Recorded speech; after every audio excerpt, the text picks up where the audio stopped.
Алфа. Денеска ќе разговараме на неколку различни теми. Ќе разговараме за она што деновиве ни се случува наназад неколку месеци и години и што за жал најверојатно ќе ни се случува во наредниве неколку години, додека се расчистат сите оние теми, постојано актуелни темите за идентитетот, за македонскиот јазик, за македонското име, за денеска вечерва и за законот за високо образование, многу важна тема во контекст на останатите прашања. За таа цел со мене вечерва се Гоце Цветановски, македонист, лингвист, професор, доктор, научен советник од Институтот за македонски јазик, човек што одлично ги познава сите овие претходно наведени теми, кои што ќе ни помогне да расчистиме дел од дилемите во јавноста. Заедно со нас е и Давор Поповски, председател на студентскиот парламент, представник на една категорија на македонски граѓани од кои што очекуваме да ни ја подобрат иднината. Меѓутоа, за жал, како досега да бевте инхибирани во македонското општество, не само сега во рамки на вашиот мандат конкретно, и претходно последните 27 години студентите, како секогаш да биле некаква маргинализирана сила во Македонија. На што се должи тоа да почнеме со вас? Па, искрено мислам дека студентите, како што кажавте, во последните 27 години пробуваат политички да го објават, дали едната или другата партија која е на власт, пробуваат институцијата студентски парламент да прикажат дека е заедно со владата. Исто така, многу големи притисоци има и од ректорската управа, факултетите, голем дел од студентите кои се председатели по матичните парламенти, не може да си го завршат факултетот регуларно, имаат притисоци од едни или од други професори.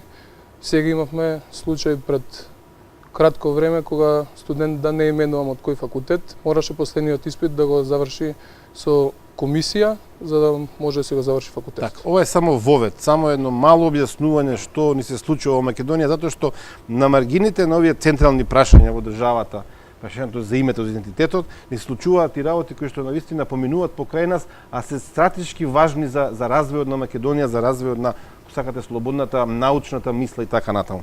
Професор Цветановски, вчера имаше една информација пристигна од Грција, од западни дипломати, дека последниот предлог кој што сега во игра и кој што најмногу им одговара на меѓународната заедница, САД, Европската унија, НАТО, е во решението за спорот за името македонскиот јазик да биде напишан македонски Macedonian, но со една бугарска формула во која што ќе пишува дека тоа е согласно Уставот на Република Македонија. Вака навидум, една симпатична соглед на контекстот во последниве денови каде што се зборуваше за горно-македонски јазик, северно-македонски јазик, битоа сепак една опасна замка, затоа што во дополнението на тој предлог кој што сега циркулира како најактуелен, е дека во рок од една година Македонија, додека влезе во НАТО, значи во тој период на ратификација на договорот што би требало да го подпишеме во јуни, на пример, ќе треба да го промени својот устав. Тука ние не знаеме што Грција ќе бара, без исполнување на нивните барања, на пример за горно-македонски јазик, ние нема да можеме да влеземе во НАТО и ќе дојдеме во ситуација да сме промениле име, затоа што името е Република Горна Македонија, Republic of Upper Macedonia, според овој предлог за кој што говорам јас, и за една година дојдеме во повторно во пат ситуација, сме промениле се, сме промениле идентитет, сме промениле јазик на нацијата, а не сме добиле ништо. На почеток, малку подолго зборувам и тоа за да нашите гледачи ни дадеме едно соодветно образложение на состојбата во која се наоѓаме. Може ли да не биде променет македонскиот идентитет ако се промени било кој од овие основни атрибути на нацијата? Најпрво, добро вечер до вас и до вашата ценета публика. Секогаш ми е особена чест и задоволство кога сум гостин на Алфа телевизија. Навистина една телевизија која што покажува почит и кон академската заедница и во овој случај како припадник на академската заедница сакам да нагласам неколку моменти. Прво и најважно, околу име не се разговара, а камоли да се преговара. На почетокот не залажува дека ова се разговори, дека ќе се реши и така натаму, еве веќе приказната трае повеќе од 2 децении. Зарем досега не научивме што во суштина се бара од нас? Значи, на почетокот се велеше дека ќе биде само името на државата проблем, а сега се проблематизира цел, како што го нарекуваат нели дипломатите, сет. Што е тоа сет? Зарем јас како човек располагам со сет Па јас сум по дефиниција една единка која што постои на овој универзум, универзална, единствена, неповторлива. Така и со колективите, така и со народите. Значи, ние сме едни единствени што се нарекуваме македонци и јас мислам дека воопшто погрешна е тезата да се разговара, а камоли да се преговара. Според мене тоа се смешни, нафрлени тези кои што упорно ги туркаат нашиве политичари и не видоа дека може и на поинаков начин да се разгледуваат проблемите и да се решаваат проблемите и во меѓународните дипломатски односи. Ние воопшто не ја користиме активно нашата дипломатија, навистина можеби немаме пребогато искуство во поглед на меѓународното право, но мислам дека постојат експерти од државата кои што навистина познаваат проблематиката и можеа на сосема друг начин да ги постават основите, независно од тоа што постојано кружи во јавноста дека ама знаете што ние не сме рамноправни со оглед на тоа што Грција, Република Грција е членка на Професор, како би се справила науката? Како би се справила? За политиката е јасно, дипломатијата е јасно. Така. Ситуацијата Грција е страшно силен партнер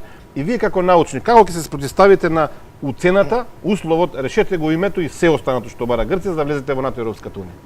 За да се постави работата и во науката и на научна основа да се дебатира, да се дискутира, прво треба да се постават неколку параметри. Основниот параметар е објективност во погледите.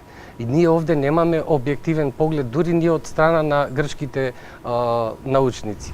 Значи, ние немаме објективен пристап кон еден човечки проблем. Зошто го велам тоа? Значи, прво, за име сите знаат дека не се преговара, па не може кум да ми биде друг, тогаш зошто ние да не бидеме кумови некому? Зошто да речеме во внатрешно политички односи на нашата условно речено територија живеат повеќе малцинства. Ние по пат на експеримент ги нарековме под притисок на меѓународната заедница, ги нарековме етнички заедници. Тој термин не постоеше во меѓународно-правната терминологија. Тој ни беше нам само наметнат. И потоа го проблемот кој што само предизвикува други проблеми и ние никако да излеземе на крај со проблемите токму од причина што создаваме нови постојано. Токму од причина што прво стандардите што важат за сите други во светот не важат за нас. Значи, ако во меѓународното право се знае што е мнозинство, што е малцинство, зборувам во поглед на уредувањето на државата, односно составот на државата и така натаму, кај нас важат други параметри. Ајде сега да се навратиме на ова клучно прашање во поглед на името и јас само неколку работи сакам да нафрлам. Значи, прво, како што се вели и ова што го велите вие во поглед на предлозите што стигнуваат од Грчка. Конкретно, професор, ако може да прашам. Да, конкретно. За една година преговараме, Грција вели нема веќе македонски јазик, тоа е јазикот на македонците во Грција, така наречените грчки македонци. Сега мора да се наречете вие горно македонци и горно македонски јазик да говорите. Уриваме се што сме направиле последниве 70 години од првата македонска граматика, на пример. Токму и тоа сакав да го кажам, дека значи кога станува збор за научна објективна вистина и меѓу другото континуитетот и историското наследство. Во овој поглед сакам да укажам неколку работи. Ако актуелната власт смета дека само ќе се промени името на уставното име на Републиката и дека со тоа се решил проблемот и се затвориле проблемите, многу се лажат. Еве ќе тргнеме од неколку меѓународни конвенции и договори, ќе видиме дека навистина навлегуваме во лавиринт. Еве, замислете мене како научник конкретно во фелата македонистика. Јас користам граматика. Нема да постоите, професор. Во ред. Прво тоа, значи, ама дозволете ми само да аргументирам и за публиката да биде појасно за што станува збор. Значи, постои автор на граматика на македонскиот литературен јазик и сите го знаеме, тоа е починатиот академик Блаже Конески. Зарем јас имам право да му го менувам насловот на книгата? Мислам дека и во меѓународното право тоа е веќе забрането. Како можам јас на автор кој што е починат, дури да се наследени авторските права од негови наследници, кои што важат по законот за авторски сродни права и интелектуални права до 75 години од неговата смрт на наследниците од прво колено, кои што го имаат ексклузивното право, како потоа ќе го решам јас проблемот во смисла да го сменам името на граматиката кој што веќе постои званично. Ме разбирате? Еден проблем. Втор проблем, ако наведуваме списанија, прво името на самиот институт, Македонски институт за македонски јазик. Зарем тоа не значи по дефолт промена и на името на институтот, ако се менува официјално Горна Македонија, не знам и како веќе размислуваат политичарите, зарем тоа по автоматизам не повлекува и со оглед на тоа што овде е уфрлен еден тројански коњ, но за жал не овој пат не од грчка страна, туку од бугарска страна, значи таа формула што беше успешна во поглед на преговарањето со Република Бугарија, односно ајде расчистување на некои историски дилеми, не кај мене, туку ајде да речеме од другата страна, значи сега по истиот тој рецепт сака да се... Јас бев гостин и на една претходна емисија кај вас и ова го кажав, и еве се оди во овој правец, значи уште кога зборував за тоа, се ми личи дека ние на НАТО сме употребни како простор и дефинитивно во ова или наредната година овој простор мора да биде таму. Зошто? Само тие си знаат, јас не сум политичар, но сум доволно да речам, ајде, прониклив, свесен, да. прониклив, не само свесен, туку и прониклив да ја видам суштината на проблемот. Значи, знам дека ако вака се тргне и ако вака одат работите, дека мора да се случи промената, сакале ние или не. Единствено народот е тој кој што може да се изјасни и да каже нема.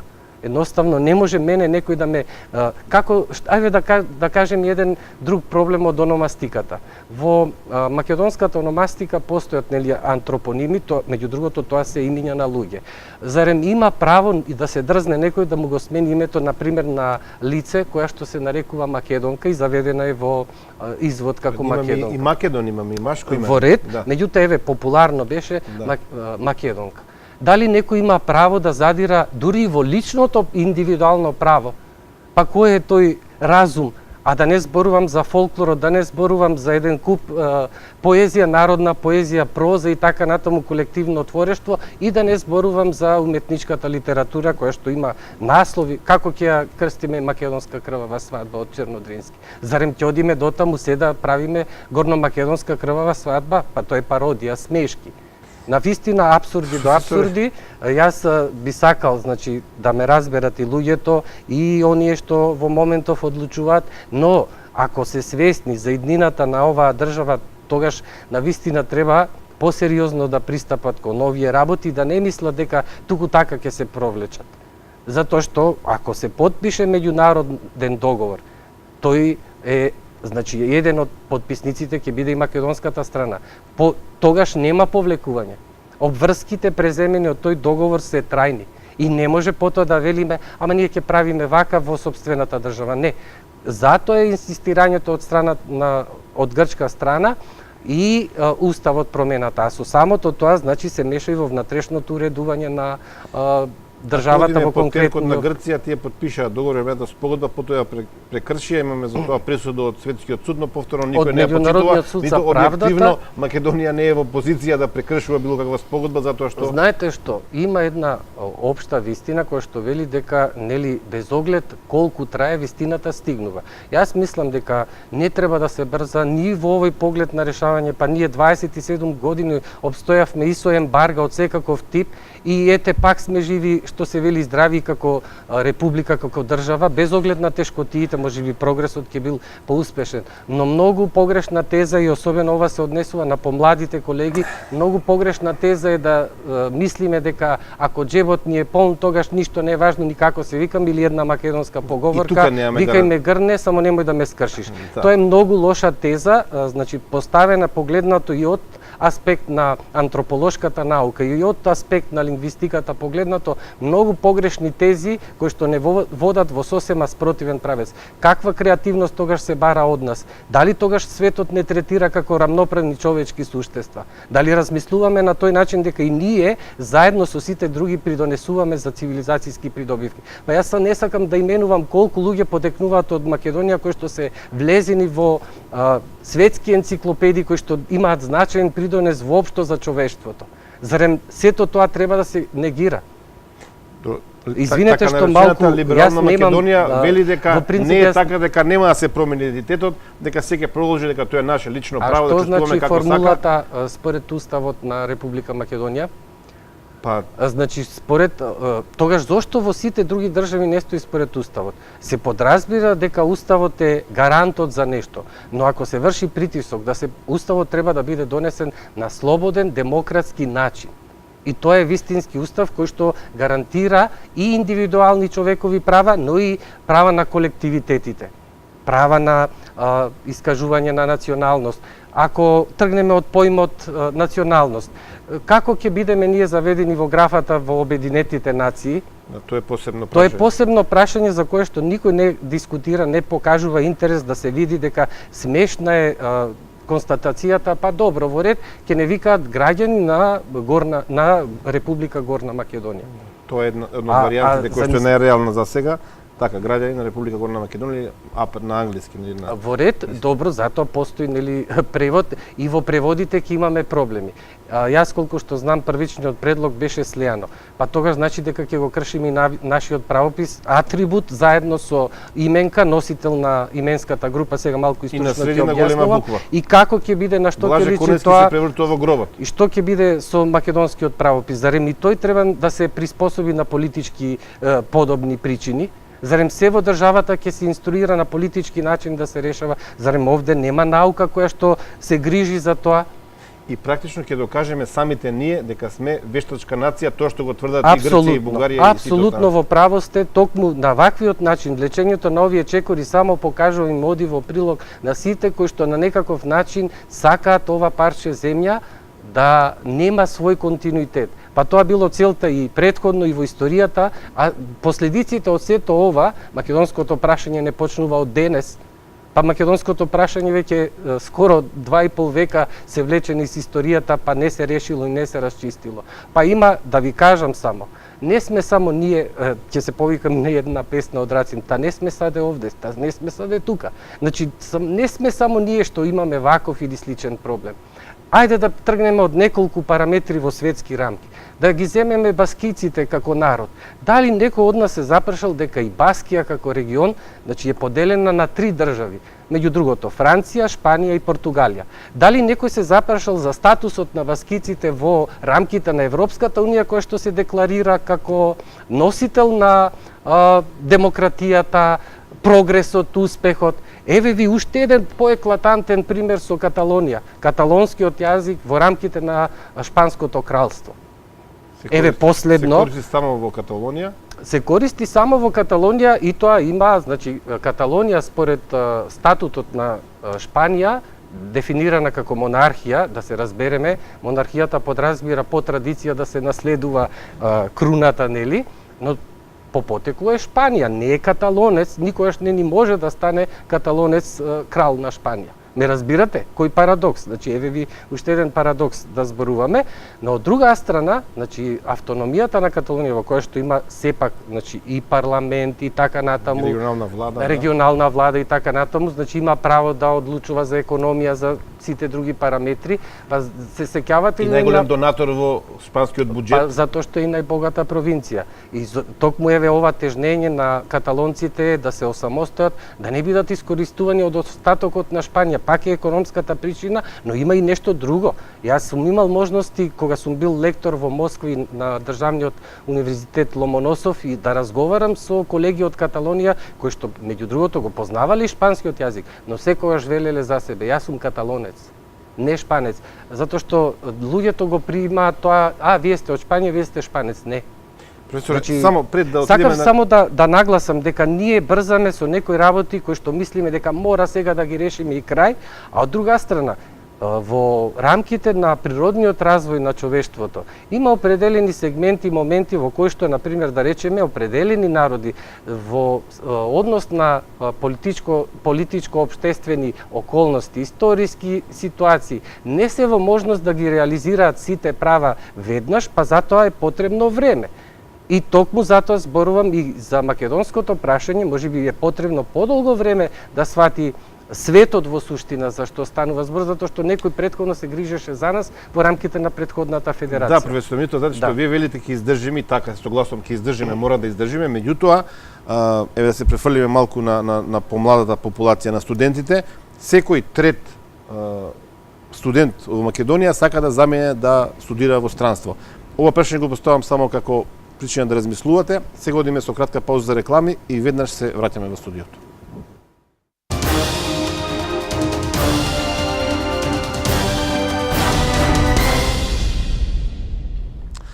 Шеесет минути на Алфа, со мене се професор доктор Гоце Цветановски од Институт за македонски јазик и Давор Поповски, председател на студентскиот парламент. Со професорот Цветановски разговараме за дел од прашањата кои што не мачат околу јазикот, нацијата, идентитетот и така натаму. И тука не согласуваме, вие велите ќе издржаме. Јас сум малку скептичен затоа што објективно малата Македонија, особено во контекст на емиграцијата, се соочува со една голема опасност. Реков пред малку, секој трет македонски студент сака да замине во странство. Претпоставувам дека тоа се должи на разочарувањето од тоа што не се случува со години, со децении веќе. Така, најпрво да го кажам, сакам ставот околу промената на уставното име. И јас мислам дека нашето име е наше право и дека уставното име на Република Македонија е многу тесно поврзано со идентитетот и со јазикот, а според Универзалната декларација за човекови права, секој има право на само определување и на само именување. Така да мислам дека, како што кажа професорот, не треба да дозволиме некој друг да не биде кум. Ние веќе си имаме име и треба да се останеме да се викаме Република Македонија. А околу на второто што го кажавте за секој трет студент сака да ја напушти држава, претпоставувам дека е некое спроведено испитување пред 6-7 месеци. Пред 6-7 месеци, али верувам дека ако се направи некое ново испитување, секој втор студент ќе сака да замине од држава, бидејќи во комуникација со мои колеги, дел од нив сакаат да заминат од држава поради финансиски причини, а веќе поголем дел од нив сакаат да заминат бидејќи викаат што бараме во држава кога се ни е одземано и ќе ни го сменат името и останатите работи. Колку студентите се сами виновни за ваква ситуација? Ние досега ретко видовме последниве 20 на години студентски протести. Последниот што јас сеќам што навистина беше значителен, беше протестот против употребата на албанскиот јазик во педагошката академија веќе 96-7 година, јас сте малку помлад. Од тогаш наваму не видовме тетовските настани за Тетовскиот универзитет, исто така имаше големи инциденти. Од тогаш наваму како студентите да се маргинализирани целосно, како да немате сила, енергија да се спротивставите на погрешните процеси, затоа што вие сте луѓе кои што секојдневно комуницирате со вашите пријатели, другари, колеги од странство, комуницирате секојдневно на интернет, знаете што се случува во светот и повторно некако да сме зачмаени овде, како вие да немате доволно сила да кажете да тие што грешат дека грешат. Пред една недела имаше протести во Штип, ако не се лажам, ваши колеги протестираа заштита на името, за името. Објективно на протестите што случува во Скопје пред околу еден месец, два спонтани протести имаше помогнати од диаспората, ми се чини од некои македонски домашни субјекти, имаше многу мал број на млади луѓе. На што се должи тоа? Па вака, прво не би се сложил со вас дека најголеми протести биле во 98 година, исто и студентскиот пленум кога протестираше за законот за високо образование, за претходниот закон за високо образование, има многу добра енергија од почетокот, но веднаш после првиот протест мислам дека поголемите сили, односно политички партии, влегоа и си го презема протестот и целиот процес. И целиот протест и си го насочија за своји политички цели, а студентите во Македонија има голем број од студенти кои не повикуваат да искочиме на протести. Знам студенти кои сакаат да само организираат за протести, но многу голем дел од нив се плашат.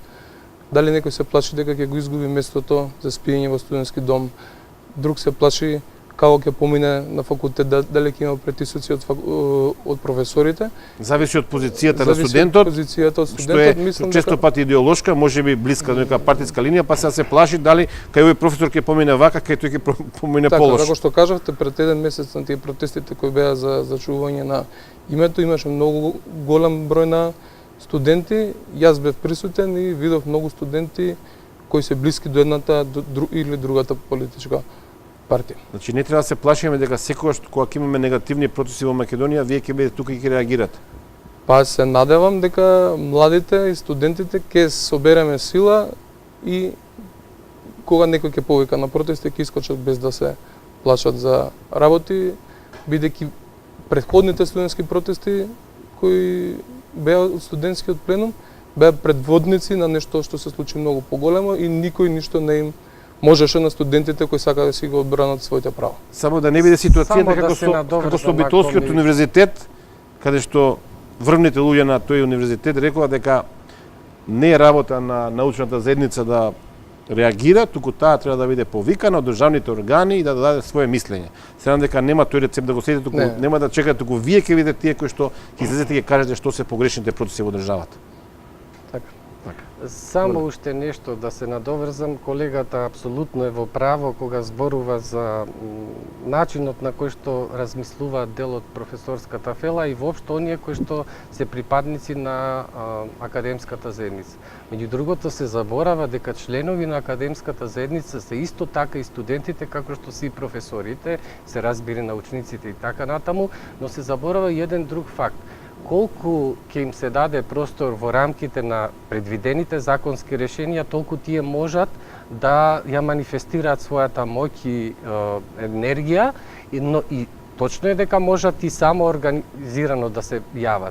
Но најбитно е државата која што навистина се грижи за своето потомство и во овој случај за колегите студенти кои што во иднина треба да не заменат нас професорите да заземат позиции општествени во општеството и така натаму, треба самата држава, односно академската заедница, професорите да им дадат посебни услови за работа, а меѓу другото и начинот на организирање на студентските организации.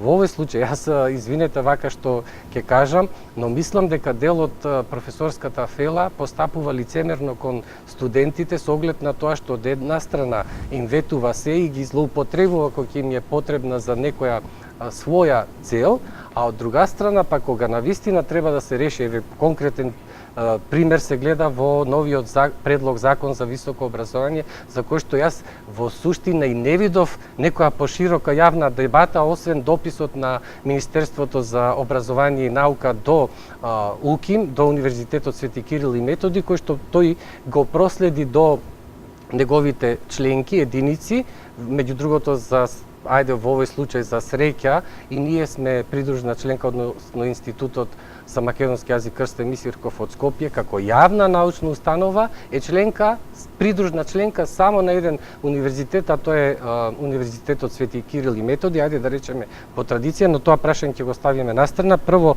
ова важното да го продискутираме, дека и во овој предлог закон се нарушува интегритетот на студентот, односно и самиот тој ќе прозборува повеќе, мислам дека од негова гледна точка подобро ќе ги објасни работите, но јас само чувствувам, имам сенс дека овде нешто не е баш како што треба во однос на поставеноста на работите во овој предлог закон во поглед на студентското организирање. Прво и конкретно укинат им е студентскиот парламент, а наместо тоа именувано некој друго тело кој што е под директна надлежност на органите на управување на универзитетот. Па извинете, како очекувате студентот да има слобода во изразувањето кога утре зависи од финансирањето на факултетот и така натаму ќе ги развијаде и тие прашања. Пред да го прашања. поставам прашање немуштедно за вас, како Институт за македонски јазик, при носењето на законот за јазиците, че не е тој за албанскиот јазик, дали вие бевте консултирани, дали бевте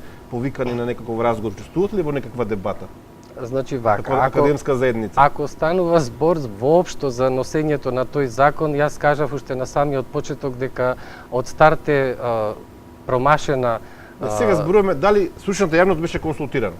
Па не, па тоа е, сакав да ви кажам, значи процедурата од старт беше нарушена со тоа што клучните институции во државата за кои што и според Законот за научно-истражувачка дејност важечки се уште актуелен од 2008 година и сегашниот Закон за високо образование, јавните научни установи кои што се 7 на број, да не ги набројувам, но подосна ќе ги набројам за да се види колку е нивната улога важна во општеството, беа исклучени од процесот на донесување на вакви важни закони за целата држава. Не станува збор. Колизија има тука. А подосна ќе зборуваме сега што ќе случи со ако овој предлог закон помине и со оној постоечкиот закон за научно-истражувачка дејност. Но да се навратиме конкретно за законот за употреба на јазиците. Прво, погрештен е самиот наслов на законот. Ме разбирате? Значи, закон за употреба на јазиците. Кои јазици? Па може и кинески, утре еве да речеме во перспектива и кинески, еве да речеме. Англискиот, пореално англискиот, над 20% не, може јас би го говорат. може би карикирам, но не е така. Сега ќе ви кажам, со бранот бегалци, доколку се случи поголема група бегалци, Македонија колку е? 2,5 милиони. Доколку се случи сега последните случувања на турската граница со афганистански бегалци, знаете ли колкава е бројката во последниот месец? 30.000 бегалци за еден месец. Замислете си само дел од тој бран да помине во Македонија, кој што е општество од 2,5 милиони, па се менува демографскиот состав. А да не зборувам дека во новиот предлог закон дури е ставено дека лицето кое без државјанство ги има исто правата што ги има и државјанинот на Република Македонија. За високо образование. Сегашниот предлог закон во кој што се ставени вакви одредби, меѓу другото тоа е и членот во кој што се однесува за кој има право да студира, бидејќи законот за високо образование пред се носи нели со цел да се види уредувањето во високообразовната сфера и таму имате значи еден член од овој предлог закон во кој што се вели лицата кои што не се државјани на Република Македонија ги имаат истите права на студирање како државјаните на Република Македонија. Овде не станува збор само за условно речено лица од територија на Република Македонија кои што не добиле по некакви причини извод од матична книга на родените, така наречените фантоми, ова пред јавноста да го кажам. Туку ова мене ми личи сомневање, основано сомневање дека се работи за акцијскиот план кој што го кажа неколку пати за интеграција на мигрантите во Република Македонија. Значи, вие му овозможувате отворено студирање, а каде се неговите заслуги? Односно, ние знаеме дека јас како припадник на оваа заедница не сум никнал од земја, туку ме родил татко и мајка кои што плаќале на оваа држава за да можам ја одвојувале од својот бруто и нето приход за да можам јас да се школувам. Па замислете си каков абсурд. Во претходниот закон имаше такво нешто, но беше многу рестриктивен, односно со меѓународни договори условен. Значи не без право на евиденција. Овде сега станува збор дури оние што не се евидентираат во МВР да го имаат правото на студирање. Такво нешто, извинете, јас не сум видел. Многу работи овде што случуваат, не сме видели никаде надвор. Поповски, да се вратиме сега на укинувањето на студентскиот парламент согласно новиот закон за високо образование. Учествувате ли во јавните дебати? Денеска законот помина на комисија, прво читање. Утре има јавна дебата. Вие не бевте повикан, ако не се лажам. Вчера не бевте барем повикан.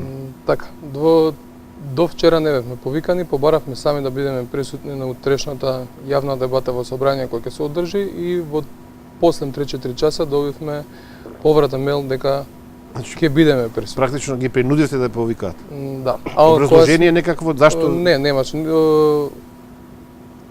Мејлот што ни беше испратен беше како покана, дури не беше никако одговор на нашето барање. Да, веројатно сватиле дека е погрешно организацијата која што обединува најголем број на студенти да не биде повикан. Така. Иако беа најавувани дебати околу законот за високо образование, министерката го повика УКИМ да ги повика сите негови членки да имаат јавна дебата за законот. Јас како што добро се сеќавам, имаше заеднички состаноци кои беа на ректорската управа и на универзитетскиот сенат, за кои се дебатираше новиот закон. Таму беше повикана на 2 пати министерката за високо образование, 2 пати одби да присуствува или не присуствуваше на тоа. Предлогот решение што го даде УКИМ до министерството нема ни 10% од тој предлог кој сега го предлага министерството. Значи не знам зашто 90% е променет првичниот предлог? Не, воопшто предлогот кој го даде УКИМ го нема во новото предлог законско решение. Значи, министерството оди против научната заедница? Па Ама, мислам дека Само извинете, морам да додадам. Овде станува збор само за еден универзитет. А знаеме дека во Република Македонија не е само Универзитетот Свети Кирил и Методи. Точно дека по традиција, дека е најстариот универзитет со најдобра екипираност, меѓу другото и јас сум кадар на Универзитетот Свети Кирил и Методи. Но овде станува збор за целокупната академска заедница, односно и другите државни универзитети кои што исто така треба да учествуваат во процесот на донесување на ваков важен акт, за да нема значи бенефит само еден универзитет, односно да биде во привилегирана позиција. Кога се разгледува ваква проблематика, треба да се има сенс за општото добро на целата држава и во овој случај на академската заедница. заедница. Другите закони што ги споменаме претходно и преговорите за името законот за езиците, ќе видиме дека таков сенс не постои. Тоа да се вратиме сега конкретно, практично со новиот предлог закон, доколку помине, студентскиот парламент се претвара во едно друго тело кое што не е баш така предвидено, само сакам да се задржам први на правата кои губат студентите, па после ќе преминам околу тоа што би се случило со студентското организирање. Значи, новиот предлог закон воопшто не се грижи за социјалната компонента, односно за правата на студентите. Во преходниот, во моменталниот закон за високо образование, студентите кои беа запишувани во приватна квота и плаќаат 400 евра годишно за студирање, доколку има просек во првата година над 8,5, можеа да преминат во државна квота и да плаќаат по 200 евра. Во новото предлог законско решение, таков закон не постои. Значи му се окинува правото на студентот кој ќе оствари повисок успех од 8,5 да плаќа 200 евра. Мотивацијата нула. Во моменталното законско решение, студентите кои има просек над 9 се ослободуваа од плаќање на партиципација на факултет. Уште еден дел кој во моменталното законско решение го има, а го нема во новото предлог законско решение, е децата од еднородителски семејства имаа привилегии и да во текот на студирањето сега се изедначуваат со сите студенти и една исто така голема работа која студентите им беше овозможена, доколку не бидат студентите задоволни од оценката или од начинот на спроведување на испитот, можеа во рок од 24 часа да пуштат жалба до деканот на факултетот, а сега и тоа право е скратено.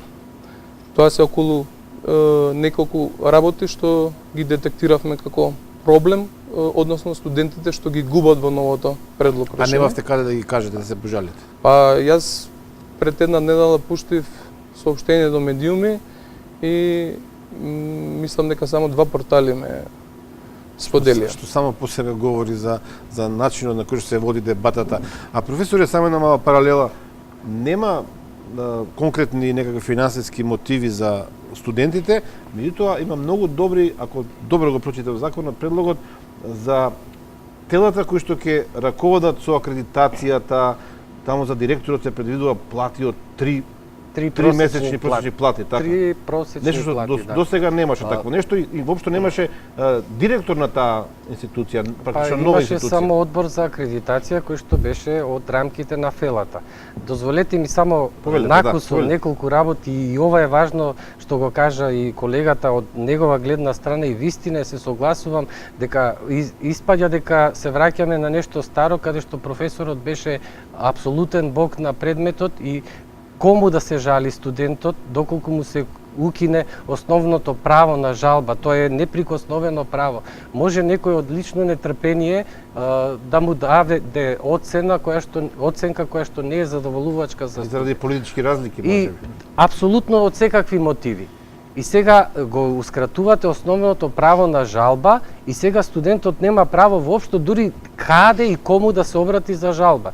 За разлика од тоа, актуелниот закон барем нудеше можност, значи да се пожали студентот доколку не е задоволен од начинот на оценување или пак од самата оценка и тогаш се формираше тричленна комисија која што решаваше во врска со предметот на предлог на деканот и сето тоа беше подемократски. Сега повторно се враќаме на предметен наставник како апсолутен бог на својот предмет и никој друг нема право да му опонира. Тоа не е добро според мене ниту за демократијата, ниту за стимулацијата на студентите. Но да тргнам со ред што во суштина мене ми пречи при начинот на донесување на вакви важни системски закони, меѓу другото и овој предлог закон. Значи повторно е ставено европското знаменце и на овој закон, иако има некаква врска со регулирање на европското право, односно хармонизација на македонскиот правен систем со Европската унија. Но директно, конкретно, кога се однесува за овој закон, ова е условно речено апсолутно нов закон кој што немаше потреба да биде со европско знаменце, бидејќи се ускрати дебатата, дискусијата на ниво на не само на академската фела, туку и сите што засегнати страни. Значи не мора да значи дека овде само професорот или научниот работник или студентот е засегнат, па засегнати се многу институции. И затоа реков дека мене во принцип ми пречи злоупотребата на европското знаменце при ставањето на вакви предлог закон, никако што беше и претходно законот за употреба на јазиците, кој што јас во една дебатна емисија кажав дека нема потреба и дека тоа воопшто нема допирни точки со усогласување со европското право, и тоа го потврди за моја среќа, за жал на тие што не мислеа така, и господинот Хани, кој што кажа дека навистина не е приоритет на Европската унија тој закон. Од тоа се направија многу политички кризи и драми, се насочи вниманието на сосема друго. Еве, гледате како се носи ова агенда толку брзо. Сега имаме веќе утре собраниска дебата, влегува законот за високо образование кој што регулира најсензитивната сфера. И ќе ви кажам зошто, затоа што се зависи од перцепцијата на високото образование. За да произведете кадар во основно и во средно образование, тоа го правите преку факултетите и преку до дипломските и постдипломските студии, односно на втори и трет циклус студии. Ова сега што се прави на брзина носење вакви закони, без оглед колку тие сметаат дека се приоритети, и има таму некои европски директиви, но кои што не се во директна врска со ваквиот начин на донесување на законот. И сега, значи, неколку работи што навистина се забележувачки и пречат. Ова што го кажа колегата за студенти, апсолутно мене, без оглед што сум професор, мене апсолутно ми лечи на враќање во некое старо време и уништување на духот на студентот и мотивацијата на студентот да се труди во општеството, да придонесе нешто. И напротив, токму затоа ваквиот кадар, ваквите луѓе ќе ни бегаат од државата, затоа што не гледаат никаква перспектива. И во иднина, без оглед колку се ветуваше едно, се зборуваше, а сосема други се постапките, начинот на кој што се носи, без да се консултира, па дури индивидуални лица, членови на академската заедница. Не е само да пуштиме ние едно писмо циркуларно до Универзитетот Свети Кирил и Методи. Навистина, кој е тој студент кој што ќе влезе во било каков конфликт со професорот, доколку знае дека на крајот повторно ќе треба со него да добие таа 9-ка, 10-ка или 8-ица. Така е.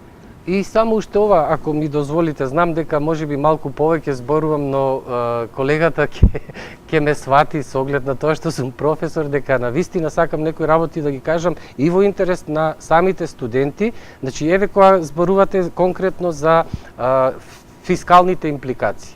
Значи, овој закон, меѓу другото, носи и фискални импликации. Еве ќе ви кажам конкретно за што станува збор, а и за јавноста да види како во суштина повторно се трошат народните пари и државните пари.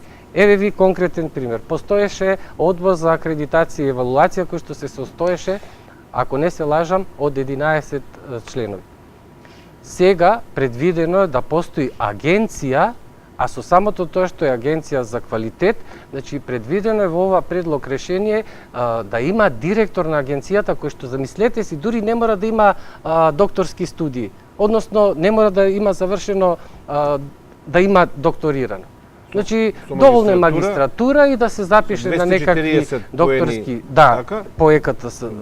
Значи, доволно е толку, тој може да биде и стручно лице во рамките на службите на факултетот и тој да одлучува за наставничката фела, односно да биде за квалитетот поставен на врвот на ваква институција, агенција за квалитет, и од него да зависат многу работи, а кој што во суштина таму стои одредба дека треба да има 10 години искуство, работно искуство, па тој како административец може да има 10 години работно искуство. Но тоа не значи дека ја познава ниту научно-истражувачката работа, ниту високообразовната дејност. Тој со овој закон, видите колку значи сме лицемерни ако сакаме отворено да зборуваме, со овој закон неговото право на плата е загарантирано и утврдено овој закон, а тоа значи 3 просечни нето плати. Па пресметајте 24.000 е просечната плата. Над 72.000 денари. Ете така. А во исто време се ускратуваат со правата мандат на од студентите. 4 години со плюс можност за избор уште на 4 години истиот тој човек. Па за кого се кројат ваквите системски решенија? А Веројатно пото веќе има некое име кое што е па не знам, однапред ќе договорено допрва ќе видиме тоа. и кое што ги задоволува овие исто како паркирачот на возило што имаме на пример или курир. Така, со ве плати од разбирам. 40.000 денари. Така. И сега замислете си, постои во рамките на таа агенција сега одбор за се предвидува со ова решение, одбор за акредитација и одбор за евалуација. Можеби ако се погледне навидно вака Совкупно колку луѓе? 15 плюс 15, значи се дуплира сега 30 луѓе ќе треба. Три пати повеќе од А досегашните сите 11. тие ќе работат за хонорар, никој не работи без пари во такви тела. Не знам колкав е хонорарот сегашен на луѓето кои што членуваат во одборот за акредитација и евалуација, но сеедно тоа се одлив на државни пари на сметка на што? Да не на зборуваме каков тука квалитет? за кабинетот за А директорот, да не зборуваме за секретарка, простор, стручна служба, техничка апсолутно, служба. кој што повлекува и други фискални импликации. Не разбирате кој абсурд го Се правиме, обидувам да разберам и тоа. само дозволете. А во овој закон кој што треба да ги регулира баш високообразовните насоки, никаде не е спомената колкава ќе биде платата на еден доцент, на еден вонреден професор, на еден редовен професор. Никаде не е споменато колкави ќе бидат платите на научните работници кои што па во овој закон се поставени во уште полоша ситуација со оглед на тоа што им е ускратено правото со устав за гарантирано право да вршат и високообразовна дејност. Значи јас како научен советник кој што сум реизбран по стариот закон, значи по постоечкиот закон, јас подлежев на реизбор. Значи јас сум повторно реизбран како научен советник и по еквиваленција на звање сум исто со редовниот професор на факултет.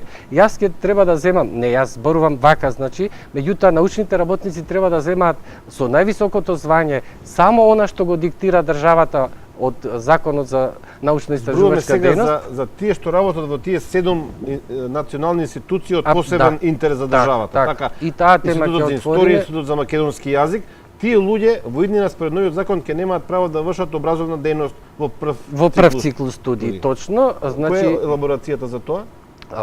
знаете што, кога се носат критериумите, јас пак ќе речем овој закон сега ќе биде, ако се донесе, ќе биде во колизија со постоечкиот закон за научно-истражувачка дејност, каде што постоеше еквиваленција во звања, односно научен соработник кој што нели работи пред се во научна институција, но своето знаење треба некаде да го пласира. Тој може да биде поканет, повикан и како визитинг професор на некои единици на факултет каде што имаат наставна дејност, а меѓу другото со законот им беше овозможено на научните институти да вршат високообразовна дејност во втор и трет циклус студии, што е и наша основна задача да создаваме кадар. Со оглед на вашиот квалитет, Со оглед на сето тоа што го имаме како потенцијал. габарит, значи да создаваме нов кадар. Професоре, може би грешам ќе ми исправите.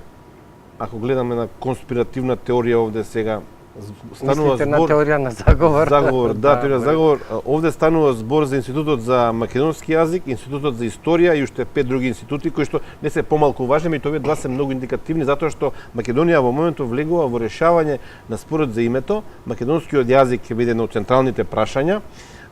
Во моментов имаме две комисии кои што формално не се објавени, неформално работат веќе со Грција и со Бугарија околу македонскиот јазик, околу историјата, се извинувам. Како намерно овие институции 7 што ги зборуваме да се отфрлаат од мејнстримот во македонската образовна сфера. Може би грешам, повторно велам, конспиративна теорија, ми тоа таков ми е впечатокот. Па јас не знам дали навистина постои некаков заговор или навистина е заблуда и незнаење, но јас сум должен да укажам на овие работи за да се исправат. Значи, прва и основна работа, кога се склучуваше и договорот со Република Бугарија за добрососедство, јас прво што реков, кажав дека јас имам проект македонските дијалекти надвор од границите на Република Македонија. Со самото потпишување на овој договор, билатерален договор, мене ми се ускратува правото на истражување, на истражувачка дејност, што е основно човеково право.